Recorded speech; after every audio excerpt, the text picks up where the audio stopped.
Crack. The mountain split like bone under a surgeon's, saw the sound echoing through sheets of rain. Not thunder, not branches breaking. It was the land itself warning me that something unnatural had been forced into its veins. That was the moment I knew the HOA had gone too far. They weren't satisfied with sending letters or slapping liens on my cabin. No, Karen and her board wanted their unpaid HOA fees so badly they carved trenches straight into my mountain as if gouging scars into the earth would balance their books. They thought they were punishing me. What they really did was awaken a slope I had studied my entire career.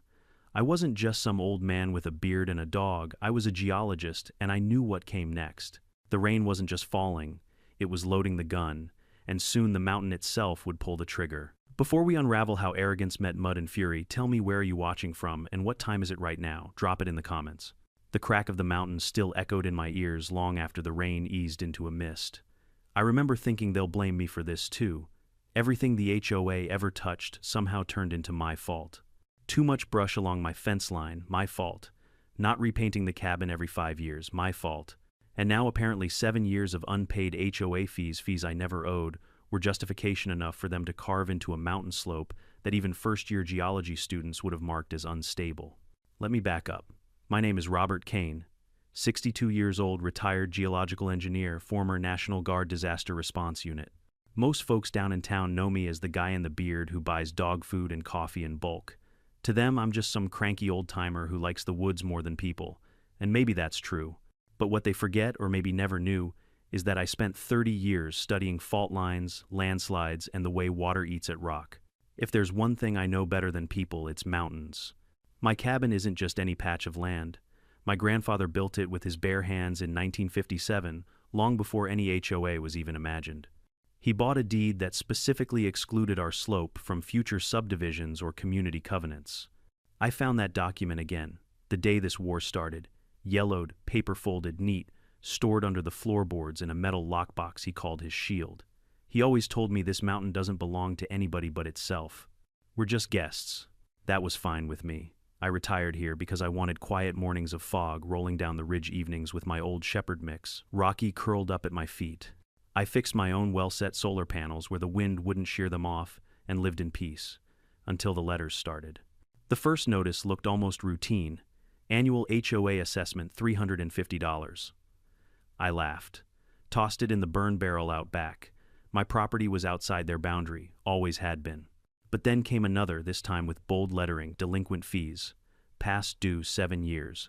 According to their math, I owed them over $2, 400 plus interest. I'd never signed their covenants, never attended a meeting, never voted on their playground upgrades or pool maintenance, yet somehow they decided my mountain was on their books. I wrote back with certified mail, including copies of my deed boundary maps, even a 1,982 county plat showing the HOA's limits. I expected the matter to die quietly, like most bureaucratic mistakes do. Instead, it escalated. 1 week later, Karen Voss herself showed up in a spotless white SUV, sunglasses glued to her face despite the shade of the pines. She walked up my gravel path with the kind of smile that belonged in a campaign ad wide gleaming practiced. "Mr. Kane," she chirped, "I'm so glad we could meet. We've been trying to reach you about your overdue fees." I didn't invite her onto the porch. I just pointed at the sign I'd nailed years ago: private property. Trespassers will be prosecuted. This land, I told her flatly, isn't in your HOA. Never has been. You've got the wrong man. She tilted her head, smile unshaken. "Oh, I don't think so. The board voted to expand the jurisdiction in 2021. Your parcel was included in that vote. And unfortunately, your fees are significantly past due.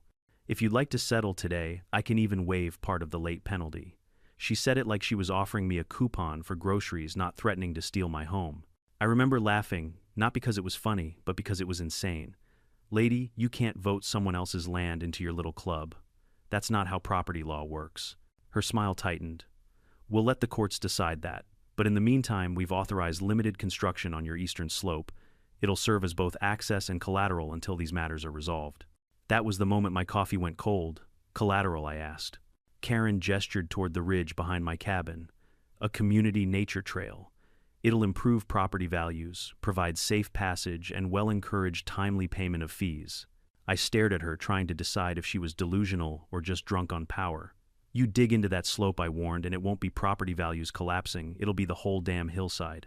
She smirked like I was just some old kook yelling about doomsday. See you at the board meeting, Mr. Kane, she said sweetly, then clicked her heels back to the SUV. The next morning I heard engines. Heavy engines. Rocky's bark woke me before dawn. I stepped onto the porch to see two yellow excavators grinding their way up the access path. Men in reflective vests unloaded rebar and survey flags, pounding them into the soft soil as if hammering in nails on a coffin lid. One of them waved at me like we were friendly neighbors. I didn't wave back. I grabbed my grandfather's old camcorder. I wasn't just going to fight this in words. I was going to document everything. Every stake, every bucket of soil, they moved every trespassing footprint. Evidence is what wins when the liars get loud. By mid-morning, they'd started cutting trenches, deep gashes, meant for drainage and utility access. I stood close enough to smell the diesel and shouted over the clamor. You're destabilizing a fault line. Shut it down.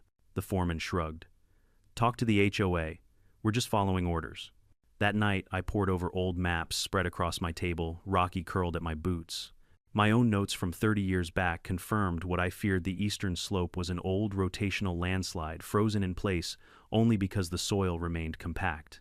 Carving trenches into it was like slicing tendons on a leg. The wrong rain would make it buckle.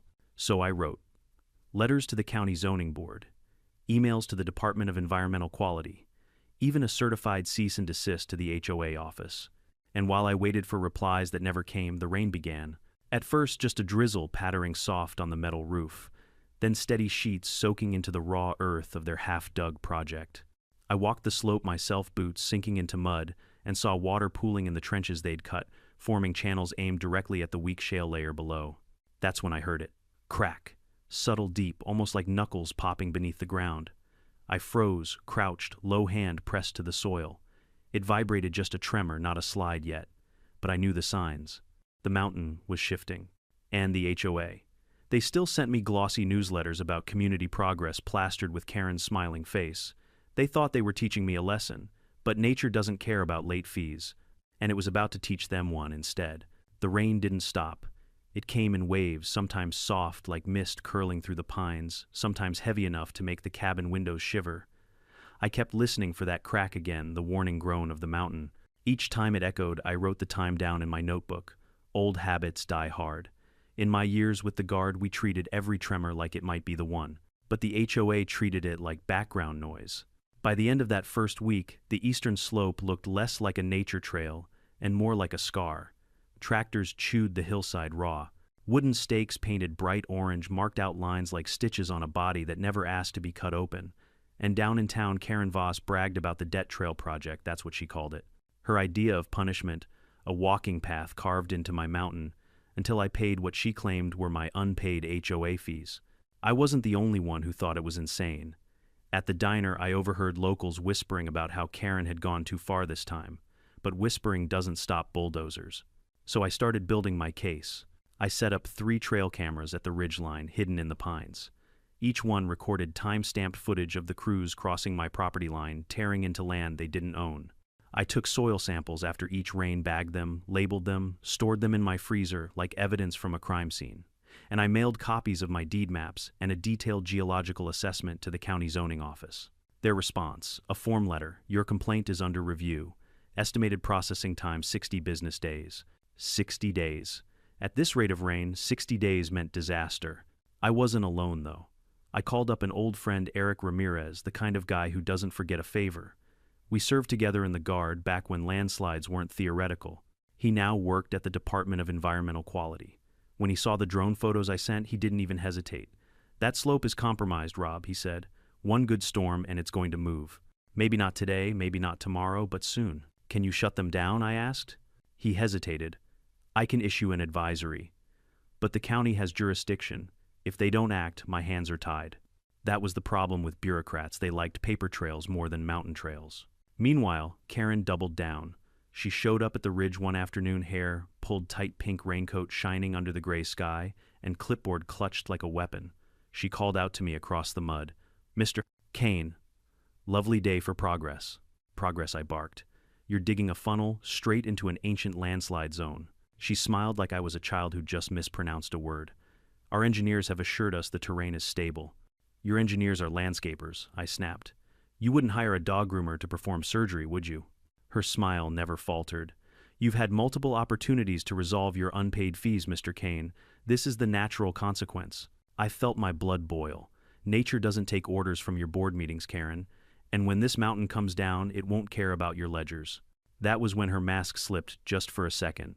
Her lips thinned, and she leaned close enough for me to smell the coffee on her breath. Pay your debt or the mountain will collect it for you. Then she turned heels, sinking in the mud, and barked orders at her crew. That night I wrote a letter not to the HOA, not to the county, but to the local newspaper. I attached photos of the trenches, highlighted geological maps, and even a personal testimony about past slides in the region. I didn't expect much. Small-town papers don't usually pick fights with homeowners associations. But I had to try. 3 days later, a reporter knocked on my cabin door. Her name was Melissa Chan, early 30s, raincoat too thin for mountain weather, eyes sharp enough to cut glass. Mr. Kane, I read your letter. I'd like to see the site. So I took her up. Rocky patted at our heels as I pointed out every fracture, every channel of water pooling in the cuts. She listened carefully, asked smart questions, and didn't roll her eyes once. That alone made her a better audience than the entire HOA board combined. Can you prove this is dangerous? She asked. I handed her a folder of photos and reports. It's not about proving danger, it's about proving inevitability. She nodded slowly, and I saw the spark of a story flicker behind her eyes. The very next week, the Westridge Gazette ran a front-page headline, HOA Trail Project Risks Landslide Resident Warns. Karen was furious.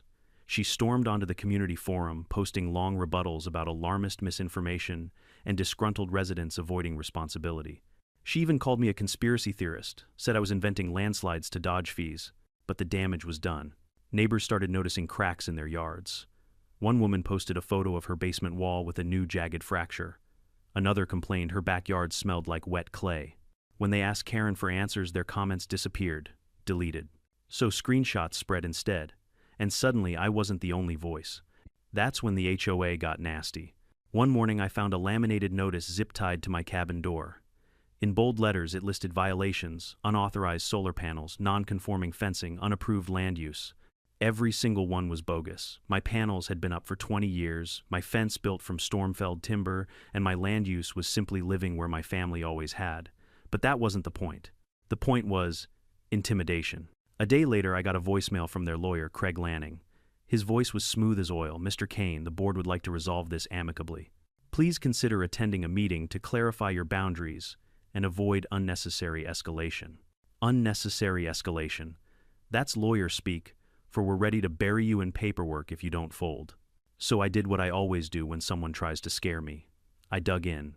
I wrote a cease and desist letter citing chapter and verse of state property law, complete with federal protections on private land. I mailed copies to the HOA, the county, and the zoning board, and then I waited for the storm. It came that night not from lawyers but from the sky. Thunder cracked, lightning flashed across the ridge, and the rain came down in sheets so thick you couldn't see 10 feet ahead. I sat by the window lantern, burning rocky, restless at my feet, and watched the mountain drink more water than it could hold. At midnight, I grabbed my flashlight and hiked to the ridge. The trenches were overflowing torrents of muddy water cutting deeper into the slope. The retaining wall they'd thrown together out of cinder blocks was already bowing, and then I heard it again, that crack. Louder this time, closer. I pressed my palm to the wet earth and felt it tremble. Not enough to break, not yet, but it was close. I turned back toward the cabin, rain stinging my face, and muttered to myself, "Keep digging, Karen. You're building your own grave." The next morning the rain had slowed, but the damage was obvious.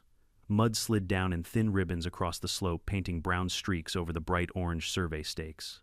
I stood there with my camera recording it all when the first pickup truck of the day rumbled up the trail. Out stepped none other than Karen Voss herself, flanked by 2 board members, Greg Parsons, a realtor with slicked back hair, and the smug grin of a man who thought he owned the county, and Tina Morales, who carried herself like a nervous follower, nodding at everything Karen said. Karen was dressed for a photo op, not a construction site. Khakis, crisp jacket, spotless hair pulled into a tight bun that didn't dare frizz in the damp air. She looked around the mess as if it was all part of her plan. "Mr. Kane," she called, her voice chipper, as if we were neighbors chatting over coffee. "What a wonderful morning for progress." I lowered my camera and shook my head. "Progress. You're digging a drainage ditch straight into an ancient landslide. That's not progress, it's suicide. Greg chuckled, stepping forward. Come on, Robert. You've been dodging your HOA fees for years. You think you can hide up here forever. The community is tired of freeloaders. I barked a laugh. Freeloader, I built my own well. I generate my own power. I fix my own road when the snow takes it out.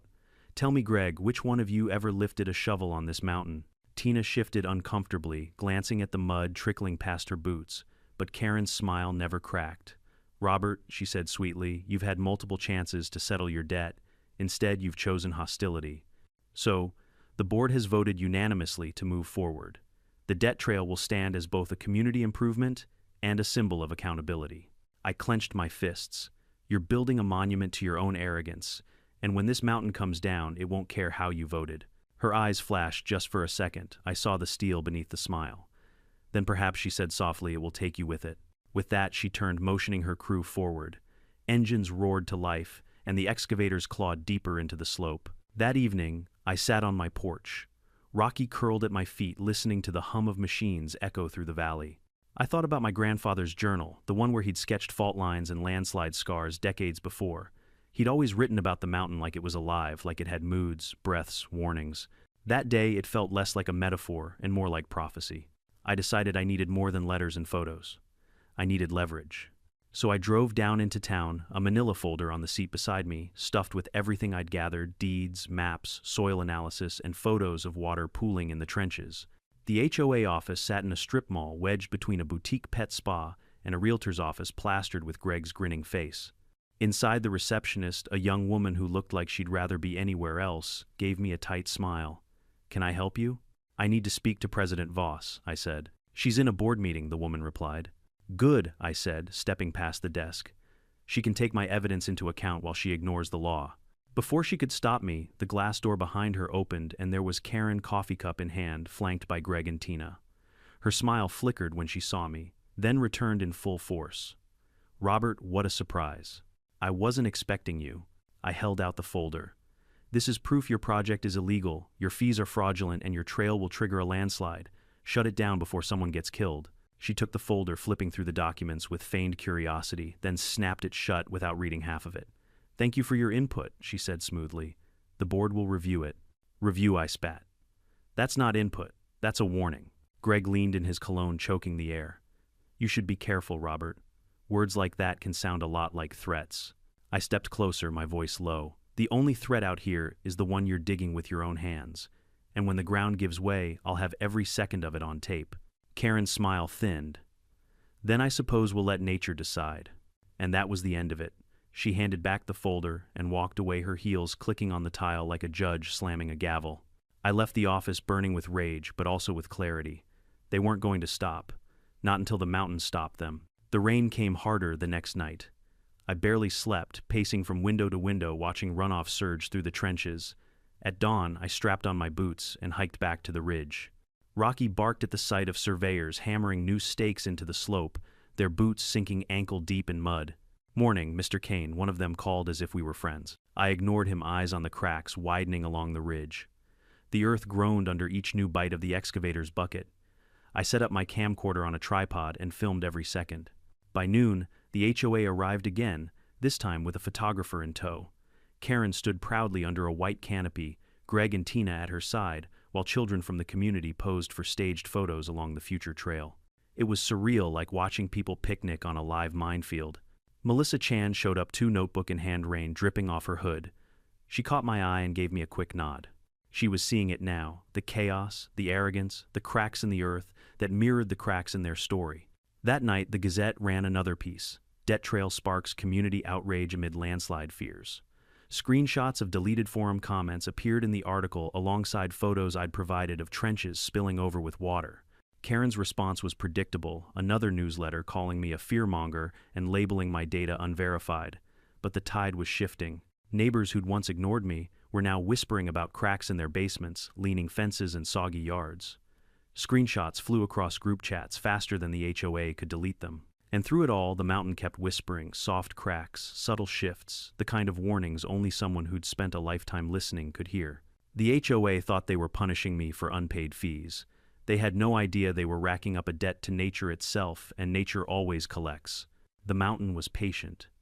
I could feel it in my bones, the way it held its breath after every storm. You'd think soil and rock would be silent, but if you know how to listen, you can hear its heartbeat. A low vibration underfoot, the faint pop of fractured shale, shifting like old bones. That sound told me one thing: the debt trail was living on borrowed time. But the HOA didn't listen to mountains. They listened to budgets, attorneys, and applause from residents too distracted to notice their yards were beginning to sink. By the second week, my evidence files had grown thick. I had time-stamped video of backhoes crossing my boundary markers, drone shots showing trenches filling with runoff, and a series of soil saturation measurements I'd logged every morning. Still, the county zoning board had done nothing but send me letters stamped received. Bureaucracy is like quicksand, looks solid until you step on it, then you sink. That's when I leaned on my old network. I called Eric Ramirez again, my former National Guard colleague. He'd already warned me privately, but I needed more.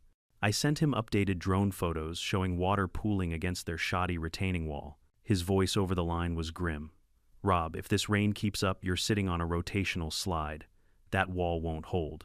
I'll draft an advisory, but unless the county enforces it, the HOA won't stop." "They won't stop," I muttered.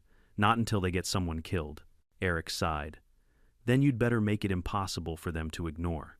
So I did. I burned 3 DVDs of my footage, one for Eric, one for the local news station, and one for safekeeping in a fireproof lockbox under the cabin. I'd been through enough deployments to know how evidence disappears when money and politics get involved. Not this time. But Karen wasn't backing down either.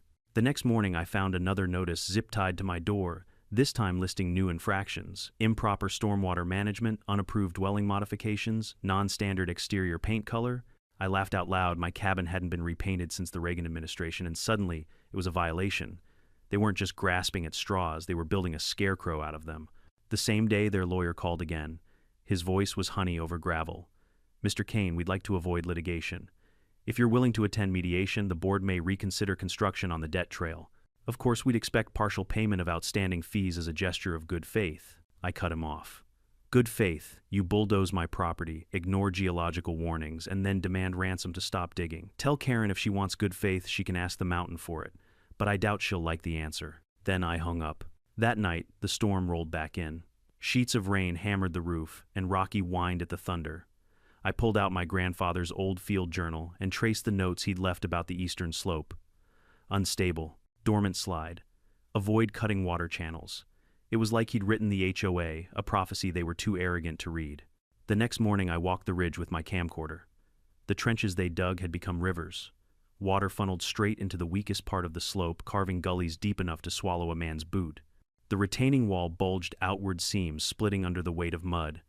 I crouched down, pressed my palm to the soil, and felt it breathing. The mountain was waiting, and then I wasn't alone. A voice behind me said, "You're wasting your time." I turned to see Janet Fowler, 60-something retired teacher, former HOA board member, before Karen ousted her. She stood with an umbrella in one hand, a manila envelope in the other. "What are you doing up here, Janet?" I asked. She glanced at the trench, then back at me, trying not to drown, same as everyone else. "I heard what they're doing to you, and I kept some things from my time on the board. Emails, minutes, even a draft charter amendment. Karen redrew the boundaries illegally to include your land. She bullied the board into passing it in a closed-door vote. She handed me the envelope. It's all in here." I took it heavy with damp paper. "Why now?" Her eyes hardened. "Because the mountain isn't the only thing about to give way. People are scared. And they should be." With Janet's documents, I had the missing piece. This wasn't just arrogance, it was fraud. That night, Melissa Chan returned notebook in hand, rain dripping from her hood.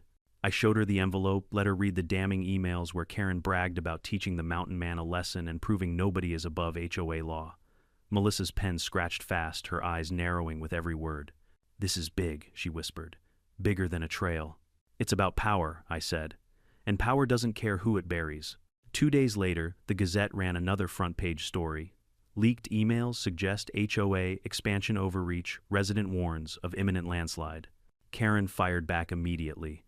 A glossy newsletter hit every mailbox, calling me a liar, accusing me of forging documents, and labeling Janet a disgruntled former board member with an agenda.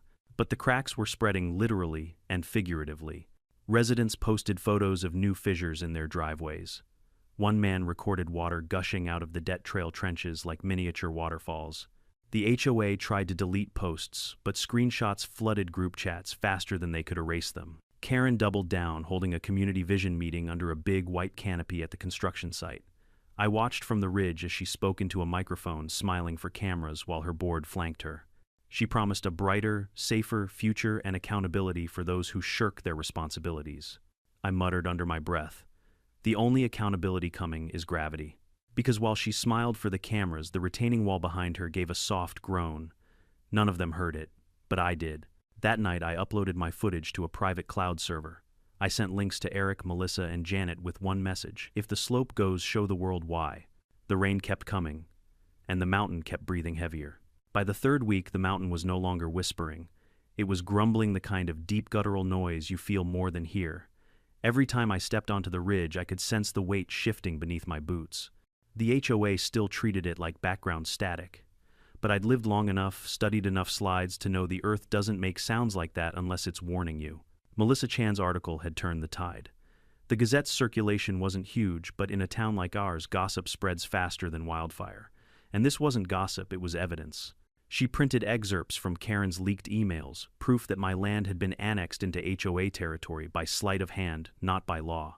Karen called the documents fabricated. But once people read her exact words, "the mountain man will cave" or "the mountain will cave for him," they started to wonder who was really fabricating what. That same day, the HOA forum went into meltdown. Dozens of homeowners demanded answers about where their dues were going and why they hadn't been told about geological risks.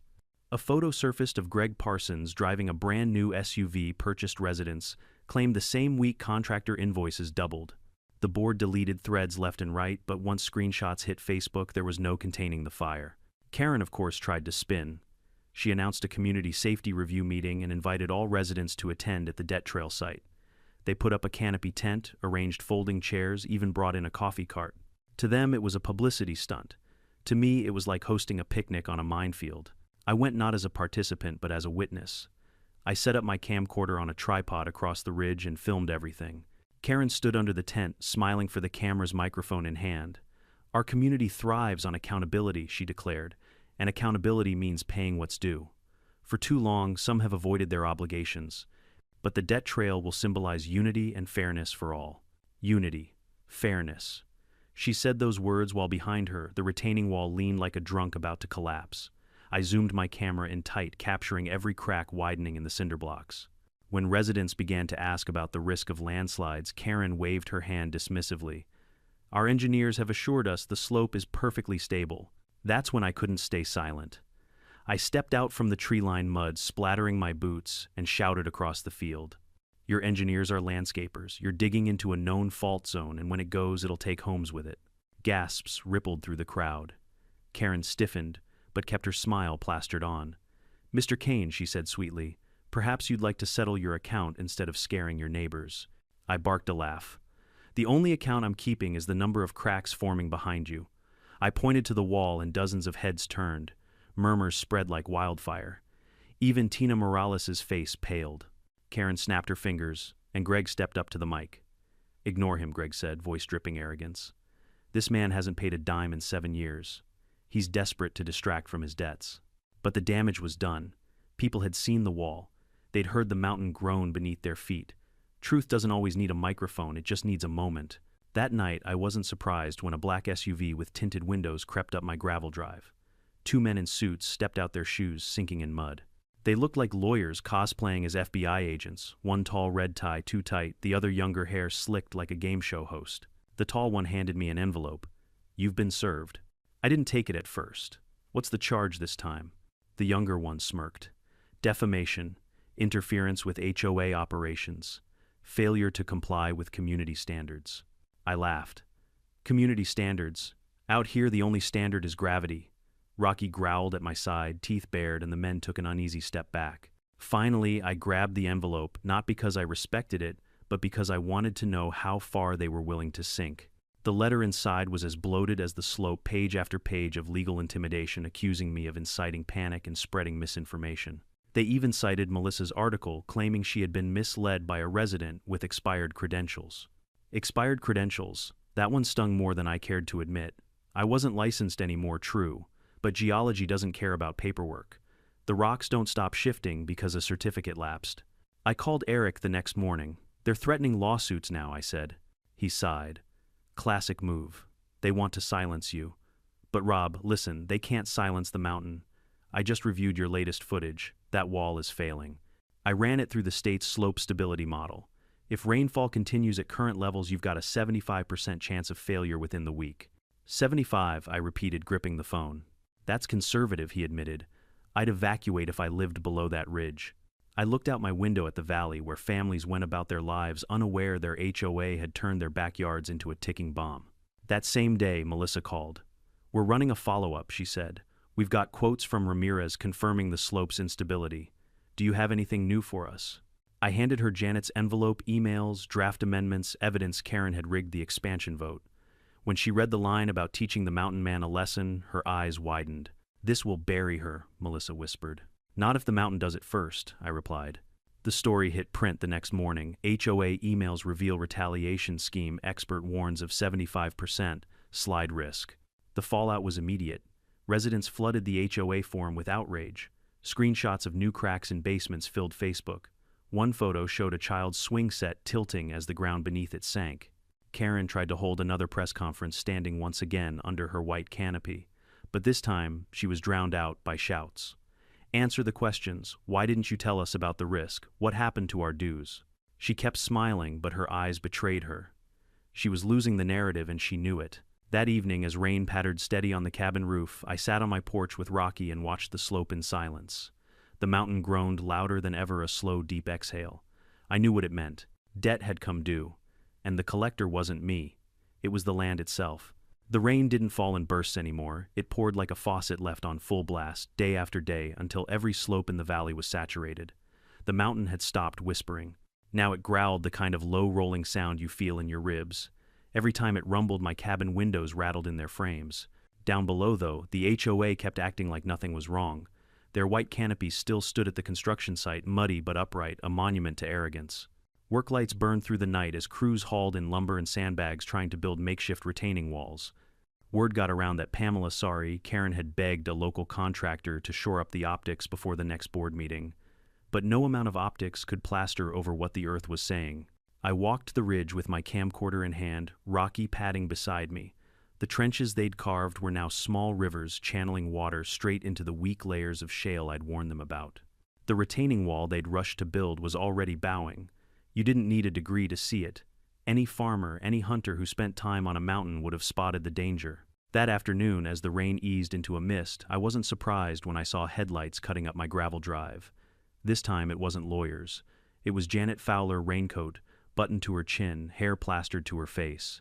She carried another envelope under her arm. You'd better come in, I said, opening the cabin door. Inside, by the lantern glow, she laid the papers on my table. Minutes from meetings the public never saw. Karen had them scrubbed from the official archive. But I kept copies. I flipped through.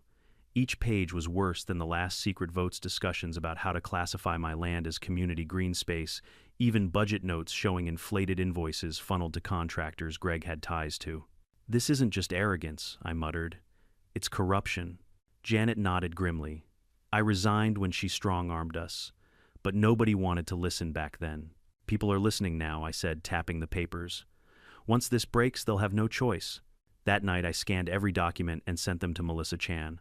By morning she was at my door with a recorder and a fire in her eyes. These are dynamite, she said. Paired with your footage, this isn't just a story. It's an expose. But while the reporters sharpened their pens, the mountain sharpened its teeth. By the third day of continuous rain, cracks had opened in the slope wide enough to swallow a man's arm. I filmed water pouring through them like veins carrying blood. The soil wasn't soil anymore, it was pulp, a slurry waiting to give way. Still, the HOA clung to their theater. Karen issued another glossy newsletter, this one claiming recent weather challenges had delayed the debt trail but promising residents it would be finished ahead of schedule. She called my warnings fear-mongering tactics from a resident, avoiding accountability. I laughed so hard I nearly choked on my coffee.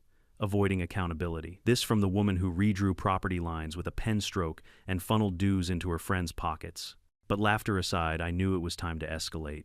I drove into town through sheets of rain tires sliding on slick asphalt and marched straight into the zoning office.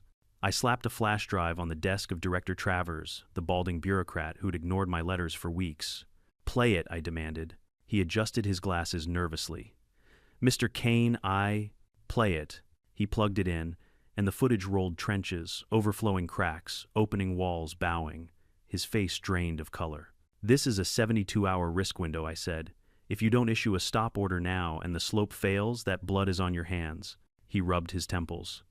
"You don't understand, Robert. The HOA has permits. If I revoke them without absolute proof—" I slammed my hand on his desk. "That is absolute proof. The earth doesn't care about your permits." He flinched, then sighed. "I'll escalate it." I leaned in, voice low. "Don't escalate it. Act." But I walked out knowing he wouldn't. Bureaucrats never gamble their careers on truth until it's too late. Back at the cabin, I checked my trail cams. What I saw made my stomach clench. Workers sneaking in at night, stacking sandbags, pouring quickset concrete into cracks, trying desperately to patch over nature's warning signs. Someone had tipped Melissa, too, because her next article carried an anonymous quote, "They're building walls in the dark, no paper trail, no permits, just panic." The panic spread to residents as well. On the forum posts multiplied, "Why does my yard smell like clay? New crack in my basement wall." Did anyone else feel the ground shake last night? The HOA deleted them as fast as they could, but screenshots went viral. Karen fought back with a pre-recorded video message. Standing under the white canopy, flanked by Greg and Tina, she smiled stiffly. "We've heard your concerns. Rest assured the debt trail remains safe. Do not give in to alarmism from former residents seeking to avoid their dues." Former. She kept saying that word like it stripped me of truth. But truth doesn't expire. That evening, I took Rocky up the ridge one last time before dark. The rain had slowed to a mist, but the clouds overhead sagged heavy with more weight.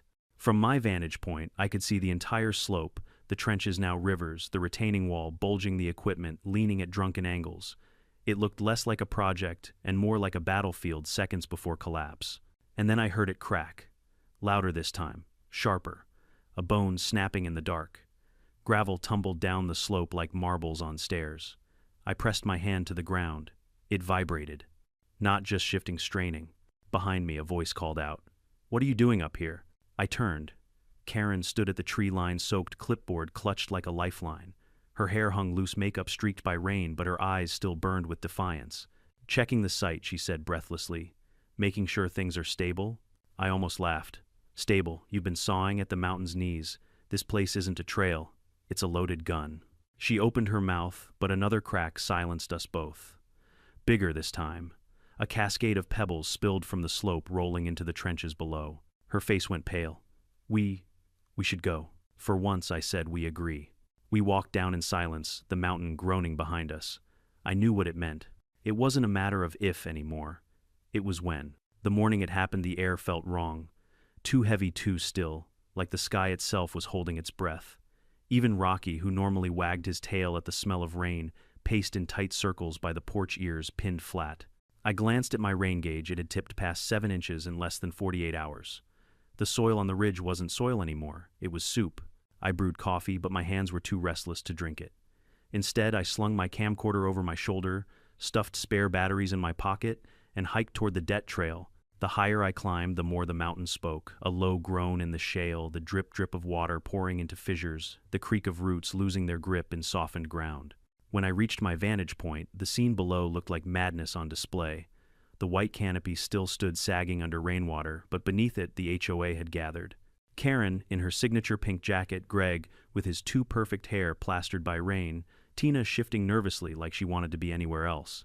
And scattered around them were residents, some curious, some angry, some holding umbrellas, as if they were at a school fair instead of a disaster site. And then, unbelievably, a photographer raised his camera, snapping pictures of Karen as she gestured toward the half-finished trail. She was still trying to spin this into a victory. I set up my camcorder, zoomed in, and whispered into the mic, documenting day 3 of continuous rain. Visible cracks in retaining wall, water channels overflowing, estimated failure imminent. As if on cue, the retaining wall let out a moan, a deep metallic groan, followed by a sharp pop. A section of concrete bulged outward, spraying muddy water like a burst pipe. Gasps rippled through the crowd. Karen grabbed the microphone. "Remain calm. This is normal runoff." She never finished the sentence. A sound cut her off. The sound I'd been dreading and expecting all at once. Crack. Not sharp this time. long, drawn out, like a zipper opening across the face of the mountain. The crowd screamed. Some stumbled back, others froze. My camera caught everything, the ground splitting, a jagged line racing across the slope as if the mountain were drawing its own boundary. "Get out," I shouted from the ridge, my voice hoarse. "Move now." Workers abandoned their equipment. A yellow excavator tilted as its treads sank into suddenly liquid soil. The operator leapt out, scrambling uphill just before the machine groaned and slid sideways, vanishing in a spray of mud. Karen stood, rooted eyes, wide mouth open. Greg grabbed her arm, trying to drag her back, but she yanked free, still clutching her clipboard as though paperwork could stop geology. Tina fell to her knees in the mud, hands over her head, screaming. The slope moved slow at first, like a giant exhaling. Then came the roar. Trees toppled as if yanked by invisible strings. Whole chunks of hillside tore loose, carrying boulders, equipment, and sandbags in a black torrent. The debt trail, the so-called symbol of accountability, folded like a ribbon, its wooden frame snapping and splintering before being swallowed whole. I filmed through shaking hands. The camera jolted as the earth trembled under my boots, but I held steady. This was proof. Proof they couldn't bury under lawsuits or newsletters. The slide raced downhill, a dark river of mud and stone that chewed through everything in its path. A storage trailer tumbled end over end like a toy. The canopy ripped free, sailing into the torrent before crumpling like wet paper. In the chaos, Karen finally ran. Her shoes slipped, her pink jacket streaked with mud as she scrambled uphill, screaming for someone to help her. Greg bolted the other way, disappearing into the trees. Tina just stayed there, sobbing, until two workers grabbed her under the arms and dragged her clear. From my ledge I shouted again, higher ground, move, but the roar drowned me out. The slide lasted 4 minutes and 12 seconds. 4 minutes of earth tearing itself apart, of trees uprooted, of rocks grinding together like angry teeth. And then silence. The aftermath was surreal. Where the debt trail once wound up the ridge, there was only a scar, raw and wide, steaming with rain and broken roots. Equipment jutted out like fossils. Houses at the bottom of the slope stood, tilting foundations, cracked yards buried in muck. Miraculously, no one had died. But the damage was catastrophic. I lowered the camera and whispered, "The mountain collected the debt." When I made my way down, emergency sirens already echoed through the valley. Fire trucks, ambulances, county sheriff cruisers, all sliding in the mudlights flashing. Residents huddled in blankets, wide-eyed, soaked, their disbelief mixing with rage. Karen sat on the ground, khakis, ruined hair, plastered mud streaking her face. She didn't even look at me when I passed. Her eyes were red, vacant, staring at the ruin like maybe if she blinked enough it would undo itself. I didn't gloat. I didn't need to. The mountain had spoken louder than I ever could.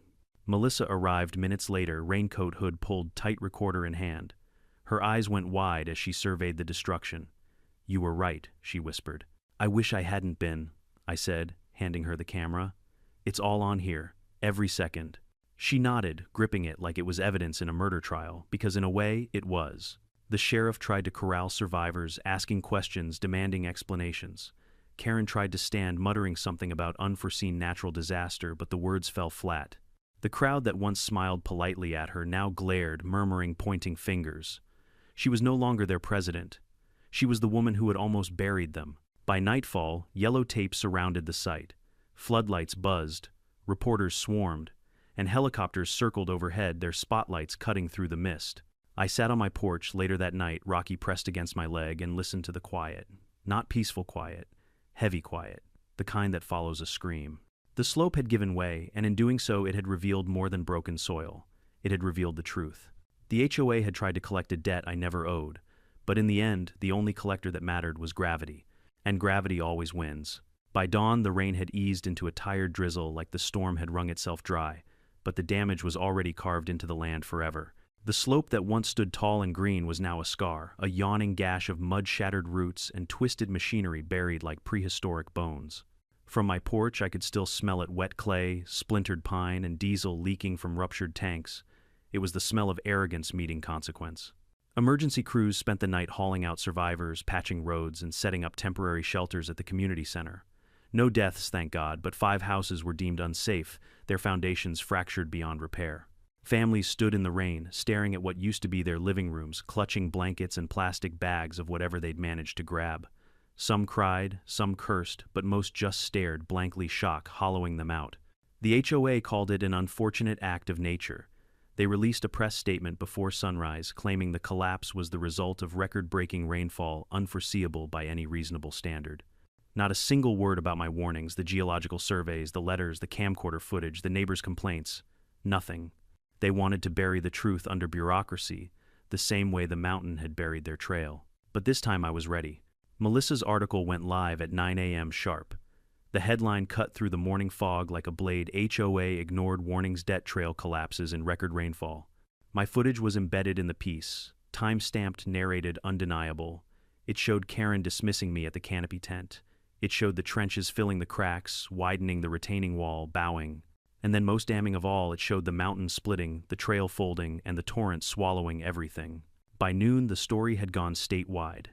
TV anchors leaned into the cameras, their voices trembling as they described how a board's obsession with unpaid HOA fees had led to a near disaster. Photos of Karen in her mud-soaked pink jacket flashed across screens. Social media lit up with hashtags number, debt trail disaster number, Karen vs the mountain number, HO reckoning. The world was watching now, and no glossy newsletter could spin it away. Back in Westridge, the fallout was immediate. Residents who once rolled their eyes at me now lined up to demand answers. They packed into the rec hall for an emergency meeting, the air thick with damp coats and simmering rage. Karen tried to stand at the podium, her voice shaky, insisting. We acted in good faith for the community. She didn't finish. A man in the back, an old veteran who'd once been fined for flying his service flag too long, shouted, "You nearly killed us for a trail we didn't want." The crowd erupted. Shouts of resign rattled the rafters. People waved screenshots of the deleted forum posts, the doctored maps, the fraudulent meeting minutes. I didn't speak. I didn't need to. The evidence spoke for me. By the end of the night, the board was in shambles. Tina broke first tears streaming down her face as she admitted the vote had been rigged. Greg slipped out a side door before the final motion was read. And Karen, once untouchable, polished, smug, stood trembling as the residents voted overwhelmingly to remove her. The count wasn't even close. 179 to 6. It wasn't just her title that collapsed. It was her empire of intimidation. But for me, the real vindication came days later. A letter arrived in my mailbox stamped with the seal of the State Department of Environmental Quality. They were opening a formal investigation into the HOA's misconduct, citing my footage and Melissa's reporting as primary evidence. Attached was a request for all original documents, surveys, and recordings I possessed. For the first time in years, the bureaucracy was on my side. I packed everything, 3 hard drives, a binder thicker than my old field manuals, even my grandfather's original deed, and drove them to the Capitol myself.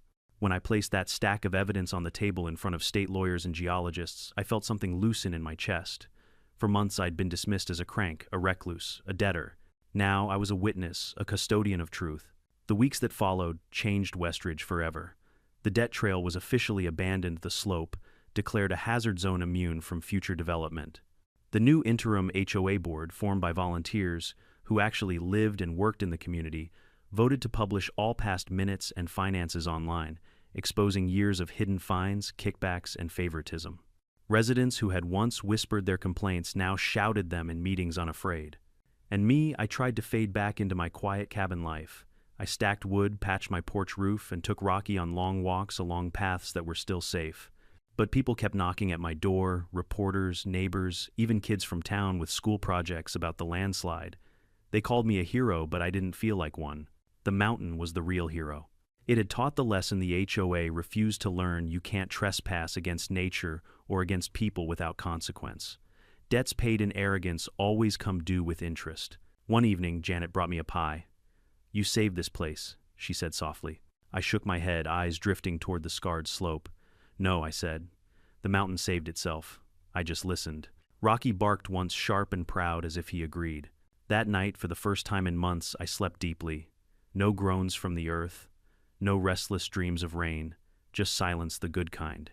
The kind that comes after a storm, when the land settles and the truth finally finds its place. And I realized something as I drifted off. The HOA may have tried to break me, to bury me in debt and threats. But in the end, it wasn't me who got buried. It was them. What happened on that mountain wasn't just a story about an HOA gone wild. It was a reminder about life itself. You see, when people chase power, money, or pride without respect for the truth, the ground beneath them will eventually give way, sometimes literally. The HOA tried to bury me under fake debts, threats, and arrogance. But in the end, it wasn't my voice that crushed them. It was nature, undeniable and unforgiving. And that's the lesson here. Whether it's a mountain, a neighbor, or just life itself, you can only ignore warnings for so long before the consequences arrive. Justice doesn't always come in a courtroom. Sometimes it comes in mudstone and silence after the storm. If this story hit you, I'd love to hear your thoughts. Have you ever dealt with an HOA or a Karen who thought they owned more than they did? Drop your stories in the comments. I read every single one. And if you want more HOA drama, revenge, and jaw-dropping twists, make sure to hit subscribe and turn on notifications. Trust me, you won't want to miss what comes next.